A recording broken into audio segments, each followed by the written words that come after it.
He was their guy.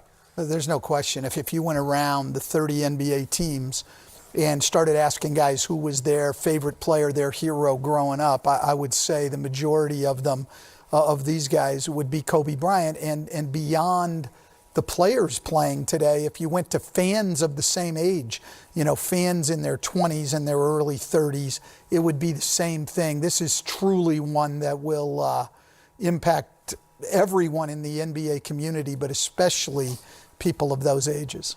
We are scheduled to take you to Denver at the bottom of the hour, about a half hour from now, in fact, for the Rockets-Denver Nuggets game. We have no indication that that is not going to take place at this point. We're hearing reports of practices being canceled around the league. In San Antonio, the locker room has been closed. The Spurs are playing this afternoon as well. Obviously, we'll keep you updated on any changes to the schedule, how the NBA might react to this news, which, we're finding out as they do here. Kobe was, a 13th pick in 1996. If you've forgotten, it was by the Charlotte Hornets. The Lakers brought him in a trade for Vlade Divac. And then he became known as competitive a human being as the league has ever seen. Sometimes that manifested itself in ways that might have been off-putting to teammates early in his career, but everyone understood that he was in it to win. Well, he was often misunderstood. And when you look back and you think about a guy that came in, I think he was still 17 years old, just turning 18 years old. And he's playing on a team in a league where there's grown men on his team, and he could not participate and do some of the things that his teammates could do in terms of being able to go out, and if it was have a beer after a game or whatever the case may be, he was too young to do that. And so part of what made him so great was his ability, because he couldn't do those things, he kind of kept to himself.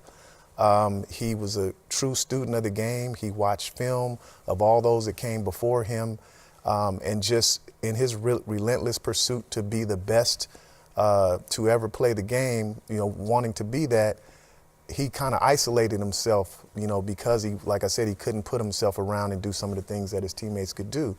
And I think that's one of the things that made him really great as a player. It made him, he was misunderstood because it seemed like he kind of just isolated himself and stayed away from everyone.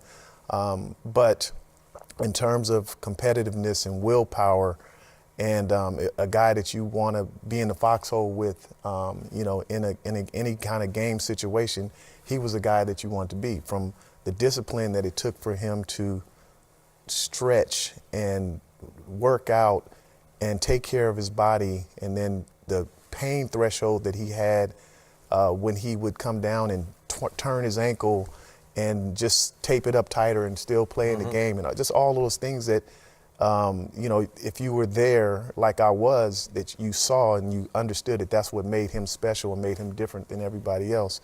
And then shooting for, obviously he idolized Michael Jordan, who is, to me, the best that has ever played the game. And Kobe was right there with him, and he gave him something to shoot for. And so, I don't think that there's any other, if you talk about the greatest competitors in the game, I think you're going to say Michael Jordan and you're going to say Kobe Bryant. Those are the two best competitors that I've ever been around or seen. First time I met Kobe Bryant was around the 2010 All-Star game, and he came up to a set where I was sitting so we could interview him, and that was the season he had the broken finger he was playing through, and this thing was just mangled. And of course, folks remember the night he blew out his Achilles and tried to keep playing for a little while.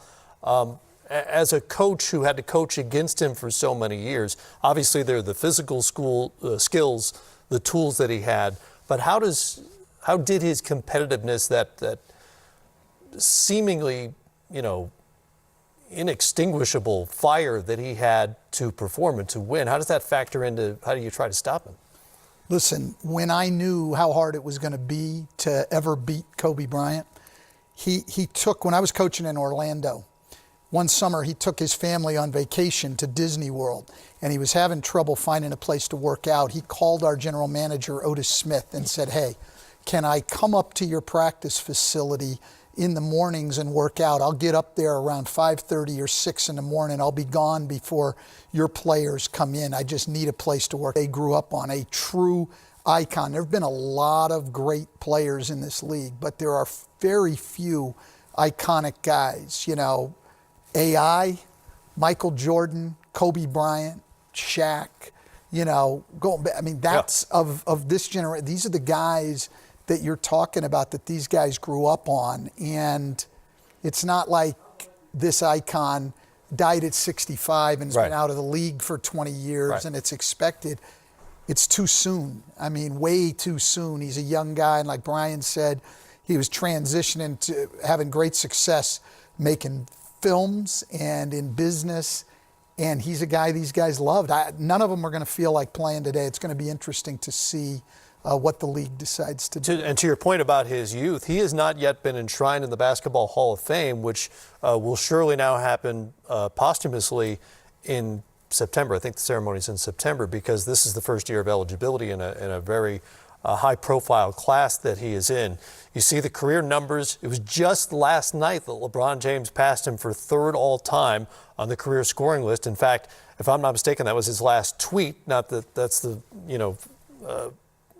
message of record necessarily, but that was his last tweet, was congratulating LeBron James on passing him for number 3. Just happened last night, and now reports again appear to indicate that Kobe Bryant is dead at the age of 41 due to a helicopter crash near Calabasas, California, just north of Los Angeles. You came into the Lakers when he had already started to establish himself as a star in the league, a young star, but a good young player. Do you remember the first time you really met and got to know who he was?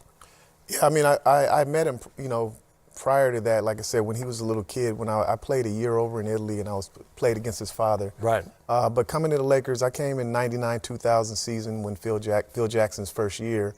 And ironically, I made the team because he broke his hand at that time.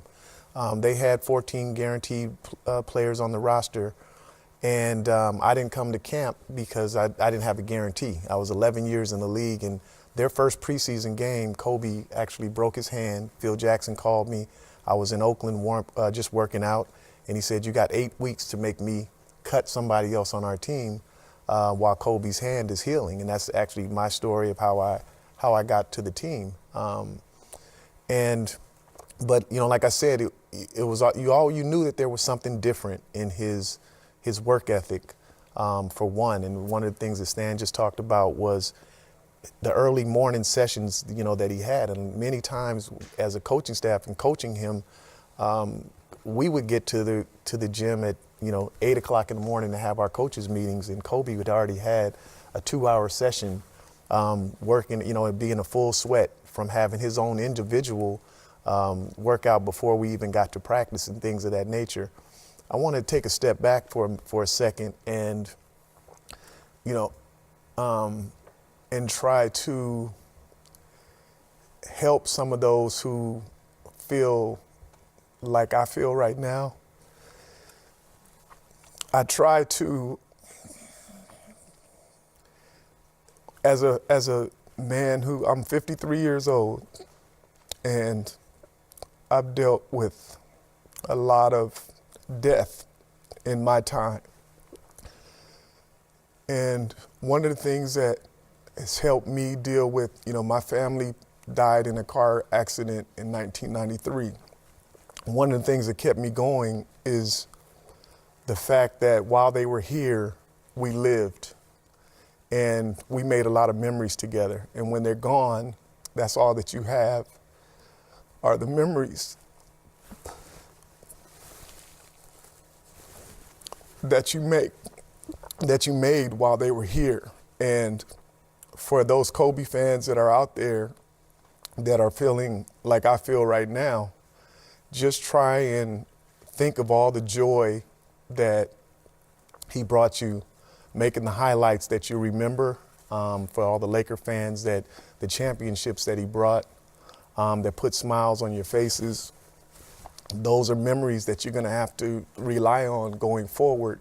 And as sad a moment as it may be right now, we were blessed to have such a talented player to bring us the amount of joy and happiness, especially, like I said, for Laker fans and NBA fans as a whole, to have this guy for as long as we did and to be able to witness his greatness on the court, his popularity overseas in China, a guy that can speak fluent Italian and Spanish.